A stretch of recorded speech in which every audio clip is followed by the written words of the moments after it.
Breaking news tonight, Donald Trump has just made the first big move to fill his foreign policy and defense team. CNN has learned he has offered the National Security Advisor job to retired Army Lieutenant General Michael Flynn. General Flynn, who was a fixture on the campaign trail, ran the Defense Intelligence Agency for 2 years under President Obama. Before that, he served as General Stanley McChrystal's top intelligence officer in Afghanistan. Some background now from CNN's Barbara Starr. I have called on Hillary Clinton to drop out of the race because she put our nation's security at extremely high risk. Retired Lieutenant General Michael Flynn, now considered a leading candidate to become Donald Trump's national security advisor. Flynn harshly criticized Hillary Clinton's handling of sensitive information during the campaign. This overclassification excuse is not an excuse. If it's classified, it's classified. But Flynn's own record with classified information has been called into question during his military career. On at least 2 occasions, his handling of classified information came under scrutiny by the U.S. military. 2 former government officials with direct knowledge of the issue tell CNN during the time Flynn oversaw intelligence in Afghanistan, he shared classified information with Pakistan on terror networks responsible for killing American troops. Intelligence, the sources say, came from another agency. Flynn wasn't supposed to share it. They say he was trying to convince Pakistan to stop sheltering terrorists. Asked by email about the allegation, Flynn told CNN, "It is not true, not even close." Flynn declined to comment further for this story. In a separate incident, the 2 officials CNN spoke with said Flynn did not follow established security procedures when he shared classified intelligence with allies. Flynn has acknowledged that one, telling the Washington Post, "The investigation on me was for sharing intelligence with the Brits and Australians in combat, and I'm proud of that one. That was substantiated because I actually did it."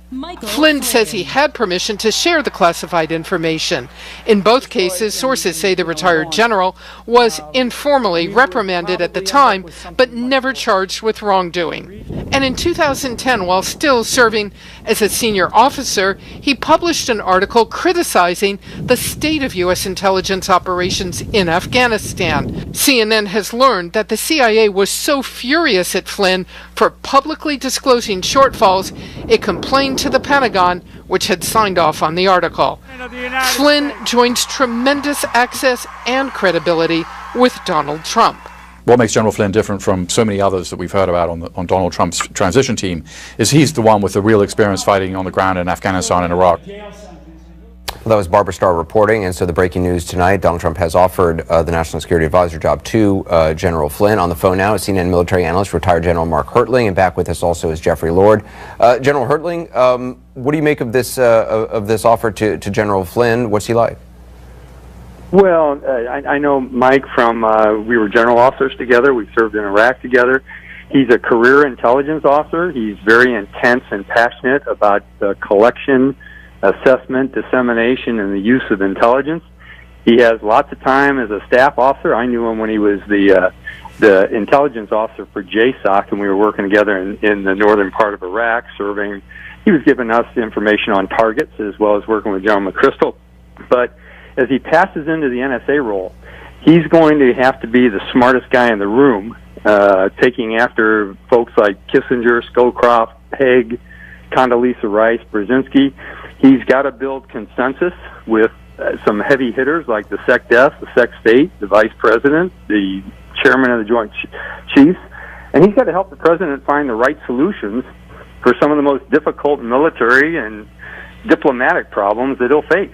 So this is a guy that's going to have to broaden his experiences from just collecting and disseminating military intelligence to getting into the strategic coordination and synchronization from many diverse resources. And he's going to have to be the guy that stands up in the room and builds consensus among some folks with some big egos and some big power plays. General Hertling, there were some who expressed surprise at the level to which General Flynn went out for Donald Trump on the campaign trail. Some of the things he said about Hillary Clinton, about Obama. Were you surprised by that? And do you think he's up to this job? I was, Anderson. I thought some of the things that he did say on the campaign trail were somewhat unprofessional and a little bit too passionate. It's one thing to support a candidate. It's another thing to lead choruses of lock her up, as he did at the Republican convention. And he did get quite a bit of backlash from several active military general officers for the extent that he went in terms of campaigning for the president-elect. But, everybody chooses their own path. And even though he took a lot of feedback from serving general officers and some retired general officers, that's the way he thought he should go in supporting this particular candidate. And I think part of it was he had such a disdain for the president at the time that contributed to some of his commentary as well. Is it clear to you what happened to him in the Obama administration? Because I remember reading he had said he hadn't met with Obama for a long period of time as he was running the Defense Intelligence Agency. It seemed like he was frozen out at a certain point. No, I don't think you're going to see the director of the Defense Intelligence Agency meeting a lot with the president. And in fact, I don't think he had much contact at all with the president. In fact, he was asked at one point how many times he'd met with the president and didn't describe how many times that was, because it probably wasn't much. I mean, he filters all the defense intelligence through the chairman of the Joint Chiefs, and it's one of many realms of intelligence the president gets. So it's again, that's the consensus piece of intelligence building when you get in the Oval Office. It's not only the national intelligence, it's CIA, it's DIA, it's NSA, it's NRO, and all the different intelligence agencies coming together. So you're not going to put all those folks in one room and have them squabble in front of the president. So I don't think Mike really had a whole lot of input directly to the president, but I felt he probably felt the president did not give him due justice when he provided some information on ISIS as it was building, and I think he held that against the president for the rest of the time in. But again, his boss at the time was the director of national intelligence, and I think there were probably some issues with personalities between the various intelligence chiefs at the time. I also want to bring in Reza Aslan, a professor of the University of California, Riverside, adjunct senior fellow at the Council on Foreign Relations and host of CNN's upcoming documentary series, Believer. Reza, what do you make of General Flynn based on some of the things that he has said? Well, I think it's quite concerning to think that our national security advisor, someone who, of course, is going to have to be dealing with a very real threat from certain Muslim majority countries, has been on record saying things like Islam as a religion is a cancer, that it's not even a religion, it's an ideology. He said, quote, that fear of Muslims, not fear of radical Islam, not fear of Muslim terrorists, fear of Muslims is rational.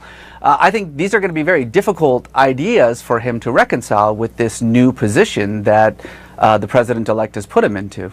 Jeffrey Lord, as a Trump supporter, obviously he has been very loyal to Donald Trump. He's been out on the campaign trail, as we discussed. What do you think of him as national security advisor? I think it's the perfect fit for him. I think that's exactly where it should be. You know, there was some talk during the summer that he might be the vice presidential nominee, which I thought was a bad decision there, because I didn't think he was probably much in the politics department here, and that was a very political job.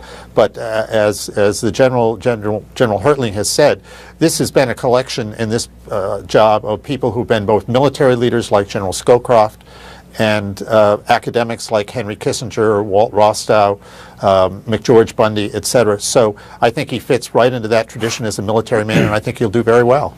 In terms of consensus building, in terms of that, Jeffrey, do you have any concerns based on what you heard from General Hertling and some of the? No, I mean that's a valid point the general makes, but I really do think that he'll adapt. I mean, this will be his job, and he will have to do it, and I'm sure he will. And the comments that Reza pointed to. Yeah, look, I mean, this is an issue that is certainly a hot button here in the campaign, and in terms of President Obama not talking about radical Islam, etc. I think that there are a lot of people in this country that have that point of view, and so it will be at the table. There will be people with other points of view, and they will be there as well. General Hertling, I mean, based on the things that Reza mentioned, is that a concern for you?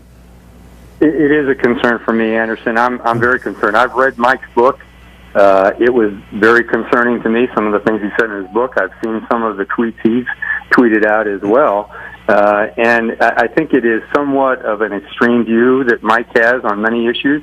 And with a national security advisor, from my read of history, as Jeffrey certainly has had frontline experience, that's the calming force in the room. They have to listen to other people's arguments and then help the president make decisions. And in fact, sometimes when you have a bunch of people who think alike on the same team, you really need a contrarian to be the Napoleon's corporal and say, hey, let's think more about this. And Mike is a targeter. I mean, he has done tactical intelligence all of his life. He's worked for other people on their staff as their intelligence collector. He is going to have a very broadened view in this job, and it's going to be tough. Look, we're going to take a quick break. We're going to continue this conversation. If you